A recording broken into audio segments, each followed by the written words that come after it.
Pero muy buenas tardes. Un abrazo fascinante y caluroso en ese cálido clima que tenemos en la ciudad de Cali en estos momentos.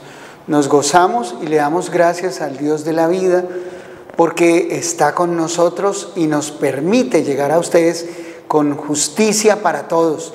Y hoy me acompaña esa coequipera especial, la doctora Jenny Orejuela, psicóloga clínica, neuróloga, psicóloga forense. Muy especial continuar con el análisis de esos temas que debemos conocer, porque tienen trascendencia en la vida de nosotros. Y hoy vamos a hablar de justicia para todos en los delitos informáticos. Esos delitos están a la orden del día y las personas en Colombia cada día son más presa fácil de los delincuentes cibernéticos, de los delincuentes informáticos. Y hay que hablar de varios escenarios. Primero, el escenario del control social que se debe dar desde la familia, desde la escuela, desde la universidad, como aparato de educación del Estado. Debe darse también el control político desde las entidades, las instituciones en general, desde el gobierno, desde los jueces, desde la iglesia. Parar el delito cibernético es un deber de todos.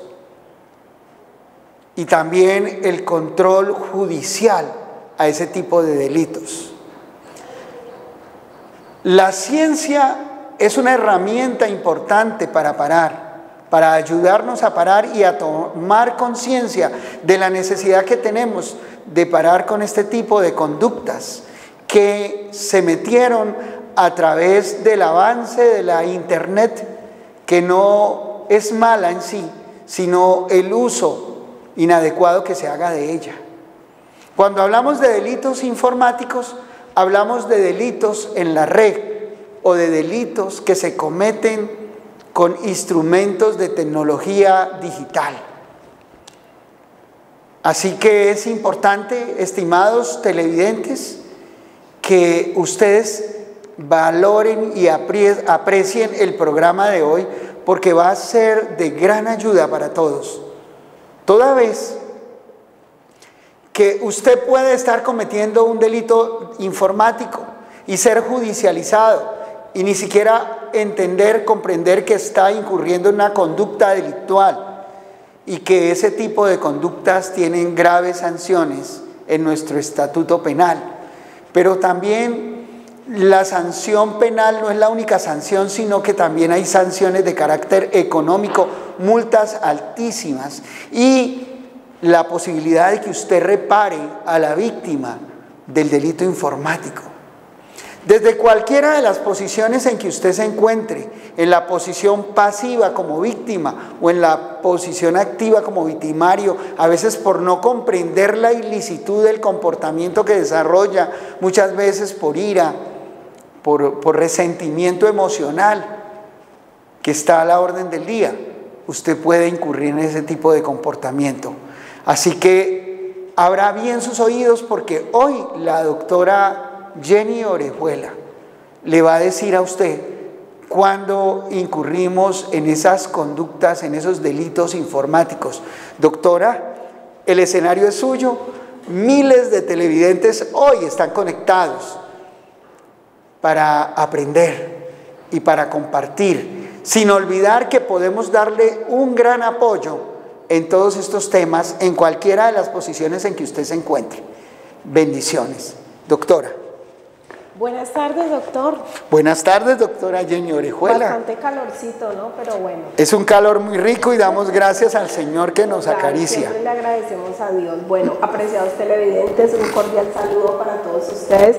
Y efectivamente, este programa va dirigido a ustedes, va dirigido a aquellas personas que de pronto desconocen la situación legal que hay tras la apertura inclusive de cuentas de nuestra pareja, ¿no? Porque los delitos informáticos también abarcan que nosotros nos metamos en los perfiles privados de nuestro esposo, de nuestra pareja, porque pensamos que no pasa nada, pero resulta que hay graves afectaciones. Es una violación al derecho a la privacidad, al derecho a la intimidad, y bajo ningún punto de vista, óigame bien, bajo ningún punto de vista, usted acceda a las cuentas de su pareja, a las cuentas de sus amigos, sin la autorización expresa de estos.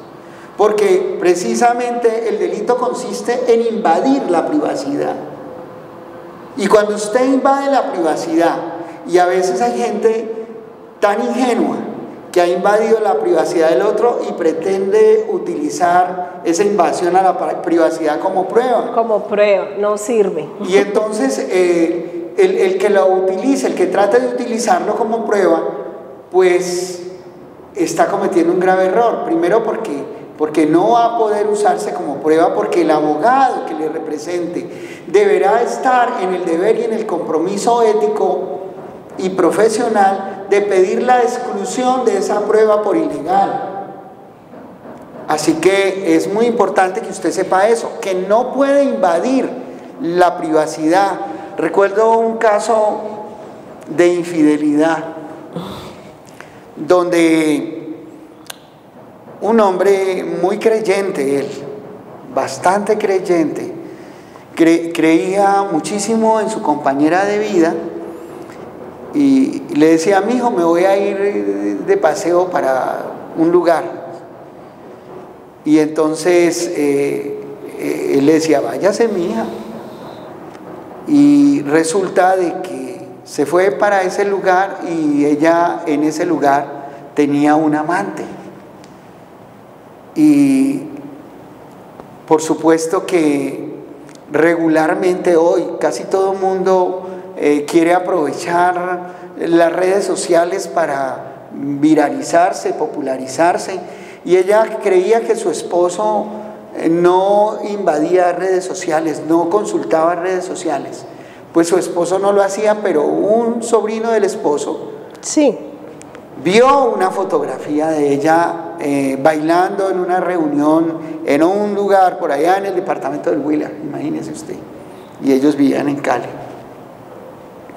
Y luego empezó a escudriñar ese perfil, y allí encontró muchas fotos de la tía política con su presunto amante, y se lo mostró al tío, y el tío encontró en esa información un elemento para acudir a la jurisdicción y probar la infidelidad.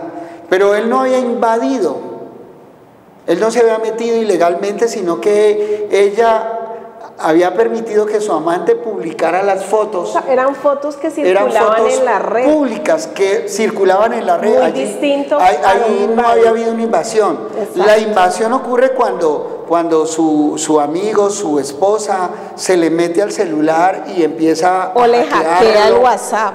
A hackearle el WhatsApp, a metérsele, a vigilarle. Hay precisamente unas aplicaciones para vigilar. Eso no sirve de prueba. Eso es un delito, además. Hay que tener presente, doctor y apreciados televidentes, que lo que dice el doctor es completamente cierto y que es muy delicado. No solamente vamos a hablar de los delitos informáticos, sino que también vamos a hablar del ciberacoso, ¿no? Que está muy de moda, y resulta que este ciberacoso se aumentó notablemente durante la pandemia. En el 2021 hasta el 2023 hubo cualquier cantidad de estudios que demostraron que 7 de cada 10 chicos había recibido ciberacoso en esta época. Y ese fue el origen, doctora querida, de una nueva ley para proteger a los menores precisamente frente a ese fenómeno. Okay. Y comentábamos la responsabilidad que le cabe a los representantes legales de esos menores acosadores. La responsabilidad económica para reparar los daños morales, psicológicos. Hemos visto cómo personas por el ciberacoso han incurrido en conductas de suicidio. Ok, y tengo bastantes ejemplos sobre eso. Es una constante. Y entonces lo primero que tenemos que hacer es no admitir el ciberacoso. Y tengo algo importante ahí que corroborar con esa información que nos da usted, doctor, y es que todo se inicia en los escenarios familiares. Cuando yo atiendo a un paciente que lo remiten del plantel educativo porque está siendo acosado, casi que a la vez, cuando es del mismo plantel educativo, recibo a la familia y al niño que acosa. Y cuando reviso estas dos situaciones, casi siempre encuentro las mismas situaciones. Y no solamente se da el ciberacoso en menores, también se da en adultos. Tuvimos en la oficina, en el despacho legal, en el bufete, tuvimos la representación de una gran comunidad eclesial en Colombia, con proyección internacional, donde hubo un ciberacoso con ataques muy fuertes, usando las redes sociales, haciendo montajes. Claro. Montajes de fotografías de contenido sexual que dañaron la imagen de algunas personas de esa comunidad. Y nos tocó representar, y eso es un delito. Gente que cree que no es un delito. Usted, que tiene una pareja, usted no permita, bajo ningún punto de vista, que la extorsionen o que lo extorsionen, porque el ciberacoso también es eso. Aprovechar contenidos íntimos. Y tengo un ejemplo sobre eso, televidentes y doctor, donde pasa mucho que la gente hoy en día, pues por medio de la globalización, del internet, de todos estos sistemas digitales de comunicación, la soledad, el abandono emocional que sufren muchas personas, no solo los niños, sino también personas adultas, entonces encuentran este medio para ellos comunicarse con personas, para tratar de llenar esos vacíos, y entonces empiezan a buscar parejas por ahí, algunos casos bien y otros no tan buenos, y mire lo que pasó. O sea, contactan a una chica, ella de 17 años, todavía adolescente, y supuestamente quien se comunicaba con ella era otro adolescente, pero no era un adolescente. Detrás de eso, simplemente habían cogido fotografías, lo que usted dice, de un joven que vieron en las redes.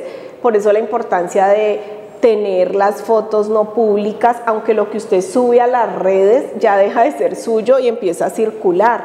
Entonces, pero sirve que nosotros tengamos los perfiles privados cuando no son comerciales, claro está. Entonces, esta niña es engañada pensando que estaba comunicándose con un joven de la misma edad de ella, un par adolescente. Resulta que era un depredador, un pedófilo que estaba buscando pues una nueva víctima. Y eso está a la orden del día. Precisamente hay una película que se llama Sonidos de Libertad, y que nosotros, los que no apoyamos la Agenda 2030, nosotros los que pensamos que Dios tiene la razón y que el humanismo de la manera que se está planteando va a conducir a esta sociedad al caos, que el progresismo no es lo que le conviene a nuestras generaciones, que la pedofilia no le conviene a nuestras generaciones, que todo esto que se está impulsando como agenda de los gobiernos progresistas en el mundo no le conviene a tus hijos. nosotros todos vamos a apoyar el pensamiento de que debemos trabajar por la liberación de estos contenidos que están dañando, que están adoctrinando a nuestras generaciones, a nuestras juventudes, y que las están sacando del camino correcto, y que es un trabajo que debemos de realizar desde nuestras casas. Y ahí vengo a participar yo, y es muy importante porque la única forma que tenemos, doctor y apreciados televidentes, de proteger nuestros hijos, nuestra familia, es fortaleciendo esos vínculos familiares, fortaleciendo la comunicación con nuestros hijos. Si usted deja un hijo abandonado en un cuarto lleno de tecnología, ¿usted cree que ya logró ser buen padre? Porque es una presa fácil. Está entregándole son herramientas para que su mismo hijo se pierda. Hoy no se pierden nuestros hijos en la calle corriendo, sino en habitaciones, en el interior de su casa, llenas de tecnología. Exactamente. Entonces, esta parte, ahorita vamos a dar unos consejos adicionales sobre cómo usted puede supervisar a sus hijos y cómo tener un control parental en estos medios visuales, en estas redes, para que sus hijos no estén ahí solos. Usted no puede dejar un niño, un adolescente con un computador dentro de su cuarto. Tiene que favorecer que lo coloque en un sitio por donde estén circulando y ustedes puedan estar chequeando qué es lo que ellos están, con quién se están comunicando, en qué páginas están ellos usando su tiempo y dónde están vinculados ellos en estas redes. Y también es importante tener presente que no es solamente usar esa parte como yo coger a mi hijo y ser violenta y ser agresiva de palabra y ser autoritaria, sino favorecer una comunicación asertiva con ellos todo el tiempo. Si yo no tengo una comunicación asertiva con mis hijos, pues muy seguramente no voy a tener autoridad y me va a tocar llegar al autoritarismo, que en lugar de favorecer ese vínculo, lo aleja. Mire, desde Justicia para Todos les vamos a dar una clave que no falla: volvernos a Dios como familia y como individuos. Es clave. Sí. Tenemos que recuperar el tejido familiar, tenemos que recuperar la intimidad con Dios, la comunión con Él, y vamos a ver una sociedad diferente. Volvámonos a Dios con toda la fuerza de nuestro corazón, desde la familia, desde el papá que asume su rol, desde la mamá que asume su rol, que acompaña, y desde los hijos que se disponen a escuchar. Es muy importante todo esto. Ahora bien, como estamos hablando de delitos informáticos, hablar de la pornografía infantil desde las redes sociales. Y esto es importante porque nosotros sabemos que pues hay un Dios, nosotros mismos somos creyentes y Dios mismo nos dio la ciencia. O sea, lo que nosotros promovemos es dado por Dios y queremos hacer nuestro aporte social, porque es que hay una descomposición a nivel general y hay una descomposición de los valores, de los principios, hay una doble moral que se está manejando y resulta que ahora abanderan en todas las redes lo que no está bajo los estatutos de Dios y lo han naturalizado. Entonces, las personas que queremos promover estos valores y estos principios en la familia, entonces somos atacados o somos tildados de arcaicos, de religiosos, y nos estigmatizan también, pero nosotros también tenemos derechos y vamos a hablar de esa parte del ciberacoso sexual, porque también tiene que ver con nuestros derechos, y sabemos que en Gilmar Tafur y asociados vamos a encontrar esas personas que nos van a ayudar en caso de que hayamos nosotros sido víctimas de este ciberacoso o que tengamos alguna situación con un delito informático. Vamos a poner ejemplos, mi doc. Sí, fíjese que ese caso tan horrible que conocimos los dos, de ese hombre que nos tocó acompañarlo hasta la Corte Suprema de Justicia en casación, y que en una cárcel de Cali, más exactamente de Jamundí, lo iban a quemar y alcanzaron a quemarle su celda. Lo acusaron de un delito que no cometió. Es decir, en las dos posiciones, muy interesante esto. Los dos extremos. Los dos extremos. Si usted es víctima, fabuloso, pero si usted es víctima de una falsa acusación, de un delito tan grave como eso, usted también necesita nuestra ayuda y podemos ayudarle. Nuestro pupilo salió en casación. La Corte Suprema de Justicia, en una sentencia de casación muy interesante, definitivamente casó la sentencia del tribunal que lo había condenado, porque lo que había ahí era un montaje y nosotros pudimos dilucidar también eso, darnos cuenta del montaje y saber que usted a esos juicios usted no puede ir solito, usted tiene que ir con todo un equipo. Y tiene que hacer de forma muy pertinente los peritazgos psicológicos, los peritazgos médicos, los forenses, porque es que la falta de estos peritazgos es lo que hace que una persona inocente pase un largo periodo en la cárcel. Entonces, si usted se contacta con un abogado o con personas que no tengan esta experticia, pues va a perder no solamente tiempo, sino dinero y va a perder incluso la libertad. Sí, en el equipo legal que tenemos hay expertos en diferentes áreas del conocimiento, incluyendo a la doctora que es una coequipera fascinante, porque con ella hemos logrado varios éxitos así muy especiales, donde hemos recuperado derechos de la gente en diferentes áreas del conocimiento legal. Dios nos ha acompañado en todos esos procesos. Dios ha ido delante de nosotros. En el caso personal, tenemos más de 40 años de experiencia en el ejercicio del derecho, trabajando de una manera ética, responsable, en los diferentes frentes de la actividad legal. Por eso nos hemos destacado, por ejemplo, en áreas como el derecho público, demandas contra el Estado. Allí has emitido conceptos. Total. Por ejemplo, cuando hemos obtenido sentencias de reparación directa por privación ilegal de la libertad, el daño que ha sufrido la persona. Pero volviendo al ciberacoso sexual, entonces no podemos echar en saco roto de que podemos estar en la posición de víctima o de victimario víctima. Ok, entonces vamos a empezar a colocar los ejemplos porque me gustaría lo del ciberacoso en la parte o en el tema sexual. Vamos a poner algunos ejemplos como para que ustedes tengan presente.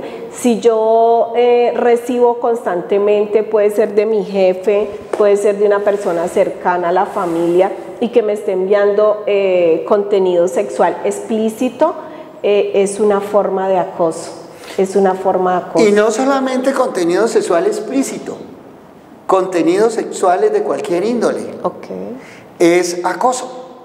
O cuando... Porque para que no haya acoso, debe haber una manifestación de asentimiento, debe la otra persona consentir en ese juego.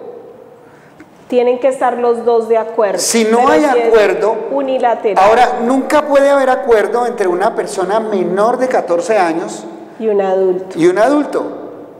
Porque hemos conocido varios casos que el adulto dice, no, es que ella era la que me seducía, ¿cómo así? ¿Cómo te va a seducir una niña de 13 años? No, eres un abusador, eres un violador, eres un atacador sexual, eres un pedófilo, porque pedofilia, defínele la pedofilia. Las personas que padecen la pedofilia tienen una atracción o una excitación sexual hacia los niños. O sea, no experimentan ningún tipo de placer con otra persona de su mismo rango de edad, sino que debe ser un niño o una niña, o en este caso en los dos. Hay diferentes rangos, pero necesitamos esclarecer que estas personas justifican y se argumentan. En estas afirmaciones que dice el doctor Gilmar, muchos de ellos dicen, es que la niña salió vestida de esa forma inadecuada para seducirme, ella quería que yo la accediera. Entonces tienen este tipo de afirmaciones y ellos están completamente convencidos de eso. Por eso tenemos que hacer una psicoeducación desde nuestros hogares, alertar a nuestros hijos, a nuestros niños. Yo promuevo una campaña en mis espacios, en mis escenarios del consultorio psicológico, donde decimos que todas podemos ser las cuidadoras o las mamás en determinado sitio o lugar donde haya un niño vulnerable. Actuemos como si fueran nuestros hijos, nuestros sobrinos, nuestros niños conocidos, para protegerlos de posibles abusadores o depredadores sexuales. Con nuestros niños no te metas. Okay. Esa consigna, que es una consigna de los papás, de las mamás creyentes en todo el mundo en estos momentos. Total. Con nuestros niños no te metas. A nuestros niños no les metan ideologías que no corresponden. No le digamos a nuestros niños que lo bueno es malo y que lo malo es bueno. Y no adoctrines a nuestros niños. Nosotros los adoctrinamos desde nuestras casas y desde nuestros escenarios. No aceptamos adoctrinamientos. Nosotros no estamos atacando a nadie, estamos defendiendo nuestras creencias, nuestros principios y nuestros valores. Por eso hablarles hoy de ciberacoso y pornografía infantil es importante, porque se está prestando muchísimo a través del uso de las redes sociales ese tipo de comportamiento.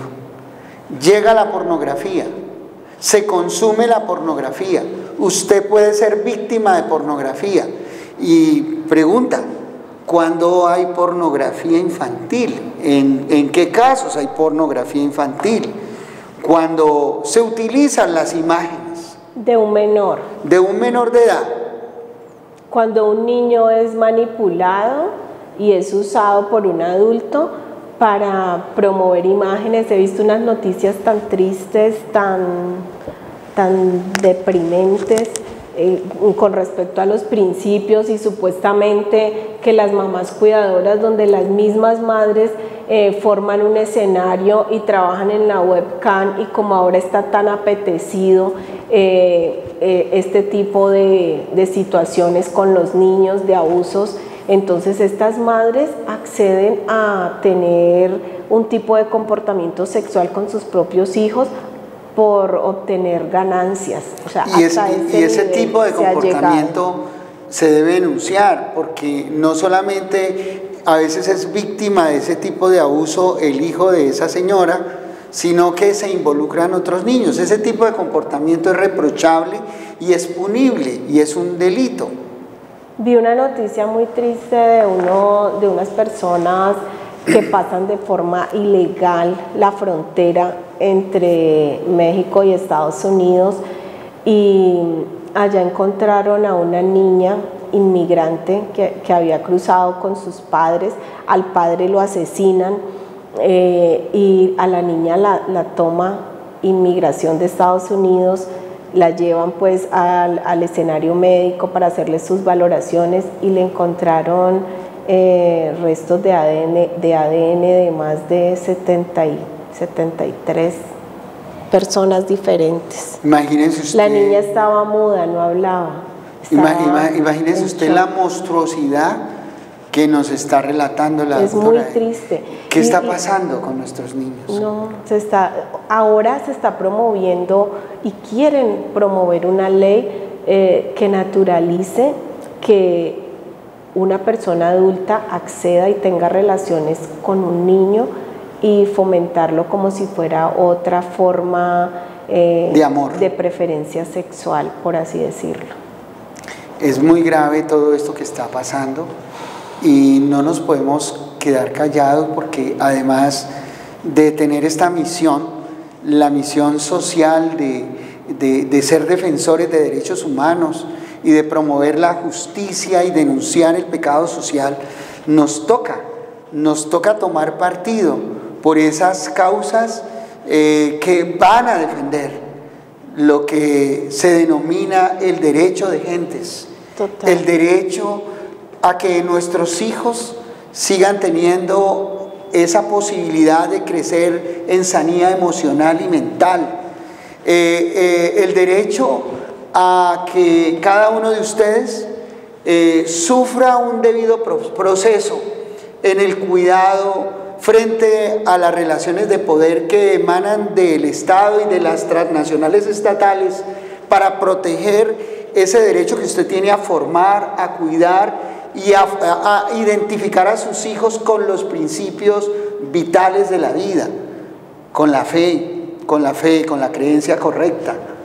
Es una forma de protegerlos, es una forma de colocar una barrera, ya que estamos en un mundo donde cada día los valores y los principios son tenidos en poco, donde las personas están fomentando o están hablando de una libertad que en lo personal no la considero libertad, sino más bien una atadura, ¿no? O sea, la libertad de yo hago absolutamente todo lo que quiero, pero la mayoría de personas que fomentan esos valores y esos estilos de vida, por lo general van a mi consulta por depresión, porque finalmente el espíritu les grita a grandes voces: esto no es lo natural, esto no es lo que debemos hacer para encontrar la paz o para encontrar la felicidad en este mundo. Todo lo contrario, los límites, que es lo mismo que yo doy en las escuelas de padres. Todo niño necesita límites. Si a un niño no le ponemos límites y lo dejamos que él tome la decisión y que haga lo que mejor le parezca, ese niño en el fondo está asustado y tiene miedo. Necesita inconscientemente que alguien le diga: hey, detente, ese no es el camino. Precisamente te ponemos unas vallas de seguridad que son los principios, los valores, que son esas normas que tenemos que fomentar dentro de los escenarios familiares para que se queden arraigados. Los primeros años de vida son importantísimos para todo niño porque necesitamos forjar su carácter, forjar esos valores. Necesitamos decirle a ese niño: oigan, todo me es lícito, pero no todo me conviene. Entonces, si nosotros no hacemos esa labor desde acá, desde casa, vamos a encontrar niños acosando a otros niños de forma sexual en las redes, o violentándolos, o usando perfiles si me cayó mal ella, entonces le hurto las fotos, me hago amiga en las redes y la destruyo en esos medios, y la llevo al suicidio, y la llevo a que tenga otro tipo de formas de pensamiento para autodestruirse, o le vulnero su autoestima. Y allí hay una responsabilidad patrimonial de los cuidadores de esos niños acosadores, porque esos niños hay que readaptarlos al medio educativo, pero los padres tienen una responsabilidad, y esa responsabilidad trasciende en el plano económico. Es decir, si su hijo o hija es víctima de ciberacoso y sufre daño, y ese daño se comprueba, entonces hay una responsabilidad y se puede perseguir patrimonialmente a esos representantes legales. Y tengo un ejemplo, apreciados televidentes y doctor, sobre un caso de un ciberacoso particular con una niña de 14 años, todavía no había cumplido los 15, en uno de los establecimientos pues educativos de la ciudad, donde ella pues era una niña muy especial académicamente, muy brillante ella, muy dedicada a sus estudios, por lo cual siempre ocupaba los primeros puestos. Esta niña siempre buscando la aceptación, pero ya encontraba rechazo de su grupo, y de repente algún día uno la unió a una red de los mismos chicos del salón. Ella muy contenta porque la habían aceptado, se mete al grupo de WhatsApp y lo primero que empieza a ver son unas fotografías de sus zapaticos. Ella era una chica bien delgada, alta para su edad. Entonces, al ser delgada usaba unos botincitos y se los apretaba bastante. Entonces le empezaron a tomar esas fotografías y la empezaron a circular por todas las redes, porque ellos tenían red en Instagram, en Facebook, tenía red en WhatsApp, en Twitter. y esas estaban inundadas esas redes en esos grupos de ese plantel educativo, y esta niña al ver eso entra en una fase completamente depresiva y de ideación suicida. Empieza a tener pensamientos e ideaciones de muerte y le empiezan a encontrar escritos como de despedidas y diciendo pues cómo sería más o menos la forma en que lo haría. Afortunadamente y gracias a Dios los padres se enteran e intervienen a la niña por medio de la terapia y pues una red multidisciplinar que la atendió. Se dan cuenta lo que acaba de contar la doctora, el daño que se puede hacer es inmenso. Se puede destruir a una persona con el mal uso de las redes sociales y el ciberataque. Son muchísimas las conductas delictivas que se pueden cometer a través de las redes sociales, y precisamente el Código Penal colombiano trae 2 capítulos dedicados a este tipo de comportamientos. El daño es tan grande que con los comportamientos delictuales digitales se puede destruir toda la información de una empresa, información que ahora por supuesto se guarda en aparatos tecnológicos de tipo digital. Lo bueno de esto, mi doctor, es que queda la huella digital. En estos casos sí es importante. Pero usted, que es el conocedor del tema legal, acaba de explicarlo. Entonces, fíjese que se puede apropiar de toda la información de las personas, y los delincuentes digitales pueden apropiarse de la información para venderla, para usarla de manera maliciosa, para robarse la plata de las personas. Son muchos ustedes los que han sido víctimas en ocasiones de esas estafas virtuales. Hay que poner cuidado. O de extorsiones que se producen desde las mismas cárceles del país o de otros escenarios. Pero esa información ha llegado porque alguien se robó la información, los datos personales. Y en la ley colombiana, precisamente en el artículo 269b, viene el contenido de protección, el contenido legal que protege los datos personales.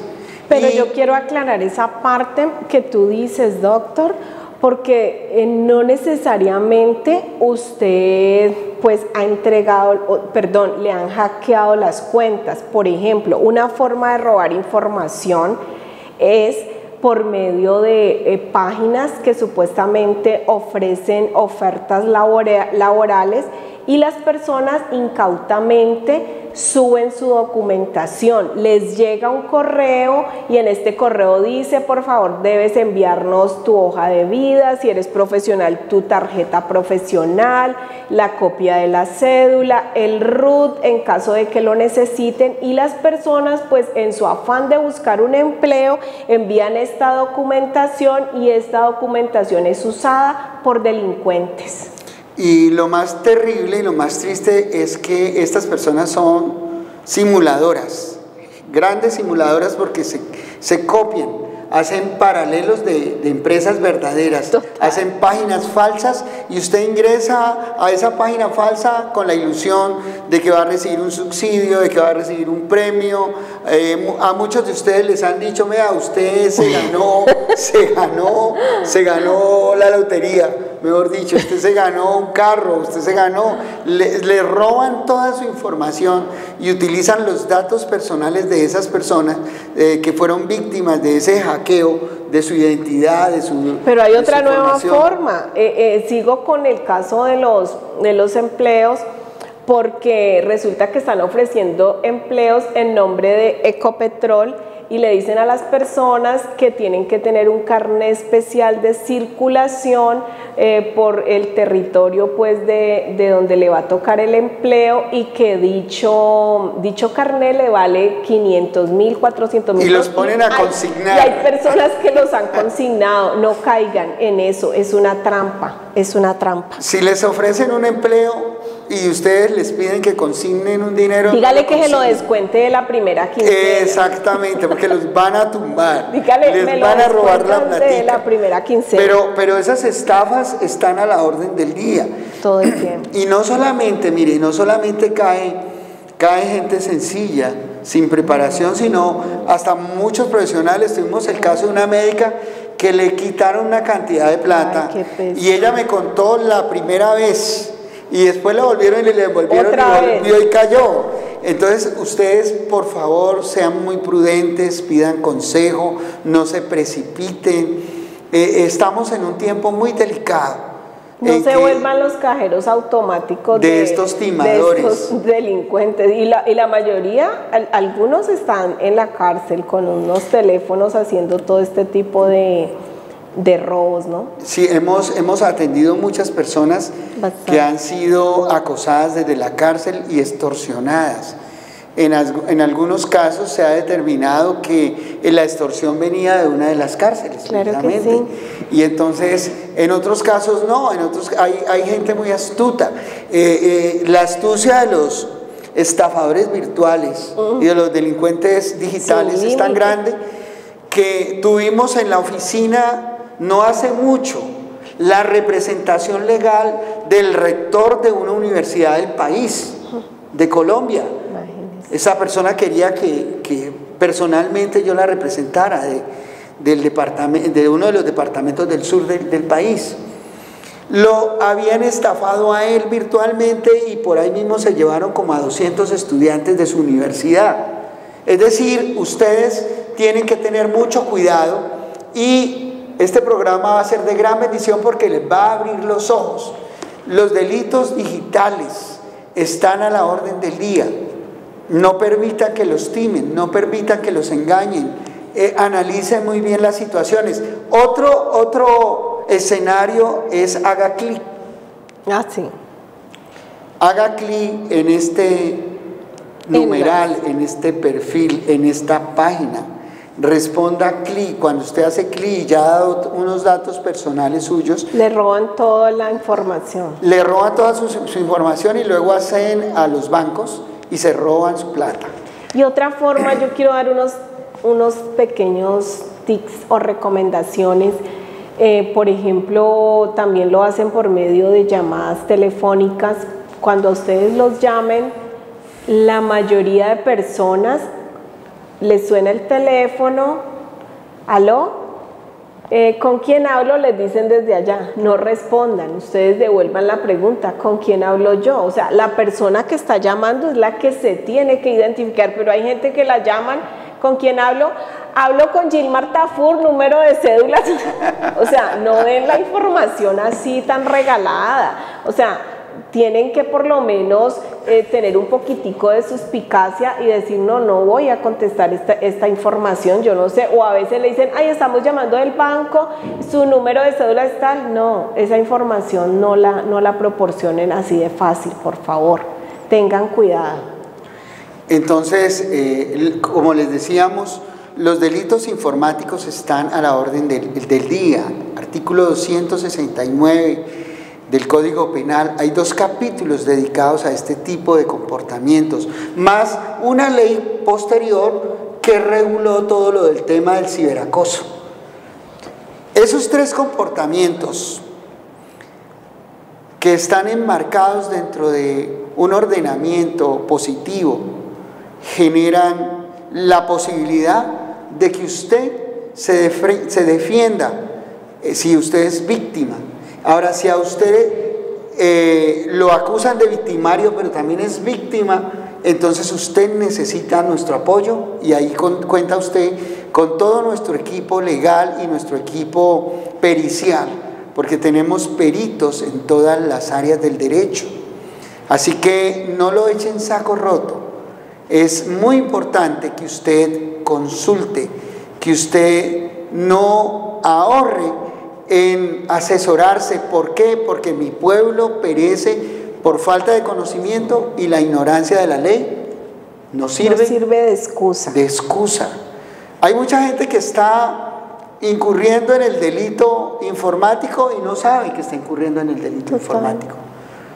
Yo tengo otro ejemplo, está muy fresco hoy con una paciente. Ella, pues, le dije que si podía colocar el ejemplo, aprovechando que teníamos el programa hoy, donde una niña adolescente le narra a su madre que su padrastro le ha colocado, imagínese el ingenio de este acosador. Perverso, exacto, esa es la palabra. Se coge una cajita como de un teléfono ya usado, le hace un huequito, prende el teléfono y lo deja exactamente en el roto, y se la pasaba filmando a la niña cuando entraba al baño, cuando se bañaba, cuando se cambiaba o cuando estaba en su habitación. Y entonces toma todo este material y se lo muestra a la niña adolescente y le dice que si no se deja acceder a todo tipo de tocamientos, pues, sexuales, que coge toda esa información y se la pasa a la mamá, porque ahí había información de ella cuando se comunicaba con su noviecito, con sus amigas, y porque a veces estaba, pues, en temas como los adolescentes con sus exploraciones en la parte sexual. Entonces, miren ustedes esto tan delicado, tan grave, es una invasión a la privacidad, usando medios digitales, por lo tanto un delito informático. Pero además allí podemos ver extorsión, constreñimiento ilegal, abuso sexual, actos sexuales abusivos. Hace poco tuvimos el caso, tú lo manejaste también, del señor que vino de Europa, el último, donde el padrastro abusaba de una niña de 8 años, lo estaba abusando desde los 6 años, con el consentimiento de la madre, con el silencio de la madre. Ahí hay unas conductas delictuales. Precisamente nos quedábamos aterrados porque la fiscalía le imputaba solamente al padrastro, al abusador, y no le imputaba también a la mamá, porque es que yo puedo incurrir en el delito por omisión, por no denunciar, por no proteger, porque es que los padres estamos en la obligación de proteger a nuestros hijos frente a cualquier tipo de abuso. También hay situaciones, televidentes y doctor, donde la misma madre es víctima, ¿no? Muchas veces. Entonces es tan fuerte el control y el dominio de este abusador, de este depredador, que él ejerce violencia de una forma, pues, sistemática a todos los de la casa. Entonces toma el control de ese sitio, y por eso muchas madres también se convierten en víctimas y necesitan la asesoría psicológica, porque ellas están invisibilizando, completamente aterrorizadas, y siente que no puede decir nada. Muchas veces esos escenarios donde ellas ya pueden hablar y decir lo que pasa es en el escenario de la consulta psicológica. Claro, por ejemplo, en el caso último que narramos, si esa madre hubiera sido víctima de constreñimiento, pero ¿por qué ella no lo denunciaba a él? Porque tenía temor de perderlo. Entonces, a veces con eso, y aún participan en ese tipo de actuaciones. Conocimos otro caso donde precisamente se daba eso. La madre le pedía a la hija, mire esto tan aberrante, que participara en relaciones sexuales donde iba a participar el padrastro. ¡Qué horror! Y la niña en principio fue víctima de tocamientos, pero después la niña no quiso aceptar ese tipo de comportamiento. Y entonces, cuando la niña avanza en su proceso escolar, se va secando, se va consumiendo por dentro, porque no había tenido ningún apoyo espiritual ni psicológico. Se va secando hasta que toma fuerzas y le dice a la coordinadora de su colegio o a la directora de su grupo, y esta luego le cuenta a la coordinadora, le dice el drama que estaba viviendo o que había vivido. Y es que estas niñas... Inmediatamente se entró al rescate de esa niña. Es decir, la niña fue rescatada, fue recuperada de esos padres, madre y padrastro abusador. Pero es que en los escenarios escolares Tenemos que agradecer muchísimo las rutas que hacen a partir de los establecimientos educativos que fueron pues ya regularizadas, y afortunadamente, porque estas niñas es como su segundo hogar y ahí encuentran un escenario de escucha, gracias a Dios, y afortunadamente en la mayoría, hay en algunos colegios que todavía les falta reforzar esa parte, pero estos niños que han sido abusados encuentran ahí la forma para que ellos puedan expresar lo que está ocurriendo, y en el mismo plantel educativo se inicia la ruta. Sí, entonces este programa de hoy ha sido de gran bendición, porque usted, si ha sido víctima de ciberacoso o de un delito informático, o si a usted le están imputando de manera falsa la comisión de uno de estos delitos, usted puede acudir a nosotros. Doctora, finalice usted el programa diciendo por qué es importante contar con el apoyo de Gilmar Tafur, Abogados Asociados, y la experiencia en los diferentes escenarios legales donde nos movemos. Es importante que usted se asesore de personas que tengan experiencia, pero que también tengan principios y valores, que conozcan también el derecho, pero también conozcan esa parte espiritual, que es lo más importante, porque encontramos mucho personal en esta área que de verdad no nos quiere ayudar, sino que están buscando solo el poder económico. Aquí nosotros los apoyamos con el corazón, con los principios y el temor de Dios, y con la experiencia que todos tenemos en este equipo. Muchas gracias. Esto es Justicia para Todos con Gilmar Tafur. El Señor los bendiga, los guarde, y los invitamos para que se sumen a esa campaña de todos los que se suman, por los que defendemos los derechos a la vida, los derechos a la libertad, esos sonidos de libertad. Es una película muy interesante. Al director lo amenazaron, a uno de los productores también, y entonces nosotros nos sumamos para decirles a ustedes: apoyen ese filme, véanlo y compártanlo, y compartan Justicia para Todos con Gilmar Tafur. El Señor los bendiga. Bendiciones mil. Hasta luego.